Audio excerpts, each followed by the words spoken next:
All right, so I had to get up at 5:15 in the morning because I had to go across town to pick up one of my clients who had to be at the airport early.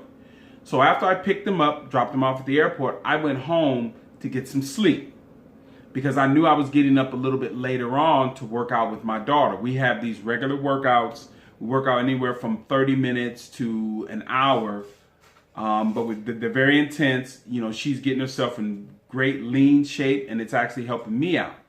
So we had that workout session. After that, we had to stop by the store. Then we had to stop by the bank, and then we stopped by her job. Yes, my daughter has a little part-time job. So we picked up her check, and then I went home again to go to sleep because then my daughter was having to go to work at 4 o'clock. Okay, so I'm sleeping. Then I get up a little bit later, take my daughter to work.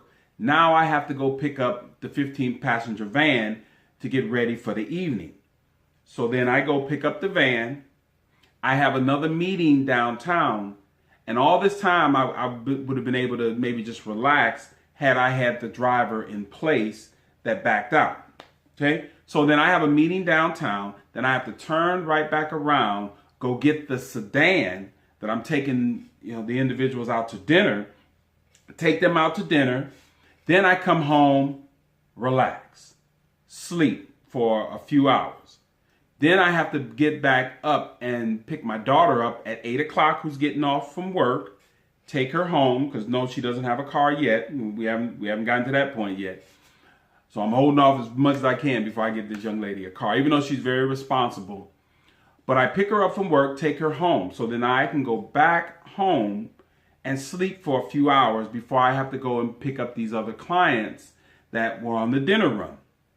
So then I go pick them up, take them home, then in the sedan, then I have to go back to the office and clean up the van, get it all ready. Then now I turn around and go out to the church to pick up the people for the event. So now I'm driving all night from 1 a.m., 1:30 a.m. to 7:30 a.m. when we arrive in Long Beach. All right, so now this is where the innovation and the execution part comes into the story.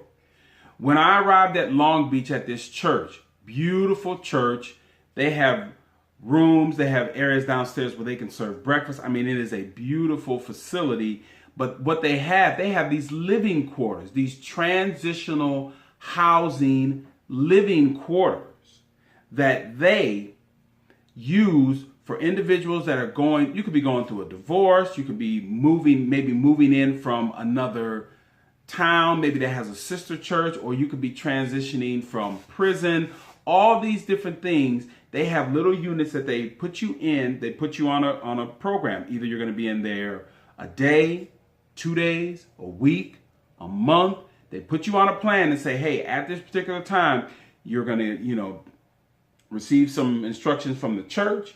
You're going to be required to be on some sort of plan that you can actually get yourself transitioned back into the real world.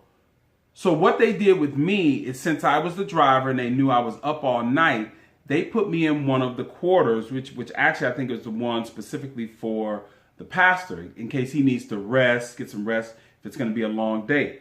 In that room, there were couches, there was a bed, there was a kitchen, there was a bathroom with a shower and everything. So I was able to go in there, and from about 9 a.m. to 2 p.m., I was able to just sleep.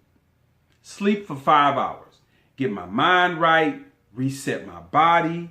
I got up at 2 o'clock, showered, got on my computer a little bit, read a little bit, and just relaxed for the last hour and a half. So by the time we were hitting the road, I was refreshed.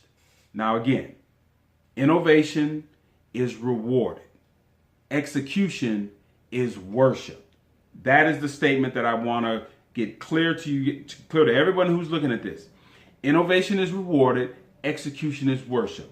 I picked that quote up from listening to Dr. Eric Thomas, the hip hop preacher, and he took that from a company or companies that he has spoke to once he got connected to Dan Gilbert.